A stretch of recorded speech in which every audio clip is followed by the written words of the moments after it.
రాజన్న సిరిసిల్ల జిల్లా ప్రజలందరికీ సామాజిక సమరస్య వేదిక తరపున ఆగస్టు 7 జాతీయ చేనేత దినోత్సవాన్ని పురస్కరించుకొని ప్రతి ఒక్కరికి కూడా జాతీయ చేనేత దినోత్సవ శుభాకాంక్షలు. సిరిసిల్ల అంటే పద్మశాలీలు, వస్త్ర పరిశ్రమ గుర్తుకొస్తుంది.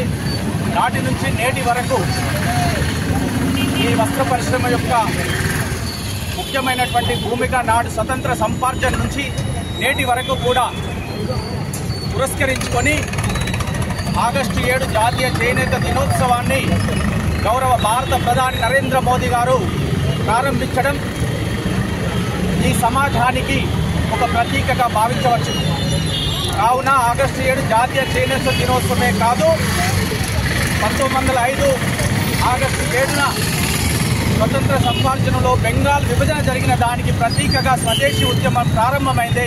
ఆ స్వదేశీ ఉద్యమం ప్రతీకగానే గౌరవ భారత ప్రధాని ఆగస్టు 7ను జాతీయ చేనేత దినోత్సవంగా ప్రారంభించడం చాలా గర్వకారణం మనందరికీ కూడా. ఈ వృత్తిని తర్వాత స్వతంత్ర సంపార్జనలో అనేక మంది రాట్నం పైన పూలు వడకడం, ఖాదీ, అదేవిధంగా చేనేత వస్త్రాలను ధరించడం మన జాతి ఔన్నత్యానికి ఒక ప్రతీకగా భావించవచ్చును, ఒక ఐక్యతకు చిహ్నంగా భావించవచ్చును. కావున జాతీయ చేనేత దినోత్సవ శుభాకాంక్షల తరపున మీ అందరికీ మరొక్కసారి శుభాకాంక్షలు తెలియజేస్తున్నాను.